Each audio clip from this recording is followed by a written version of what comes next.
rescue and retrieval equipment.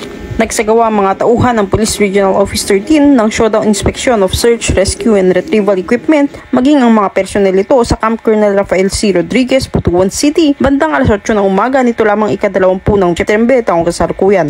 Nangunahan ni Police Brigadier General Alan M. Nazaro, Regional Director ng Pro 13, katuwang ang chaplain service sa ilalim na pangangasiwa ni Reverend Father Police Major Lorenzo Arruga, Regional Pastoral Officer, na nanguna sa pambungad na panalangin sa nasabing aktibidad. Ang nasabing kagamitan, pati na rin ang mga personel, suot ang kanilang search and rescue uniform ay personal na inspeksyon ni Police Brigadier General Alan M. Nazaro, katuwang ang Command Group, Regional Staff at iba pang Police Commissioned Officers. Layunin ng nasabing aktibidad ay magtatag ng umaagang paghahanda para sa paparating na tagulan, gayon din ang pangmasangkapan at sanay ng mga tauhan ng pulisya upang tumugon sa anumang biglaang sakuna at kalamidad sa bansa. Nagbigay din si Police Brigadier General Nazaro sa kahalagaan ng nasabing aktibidad. We are here as a united front committed to safeguarding the Tagalog region. It is important that we are ready to answer that call effectively and efficiently.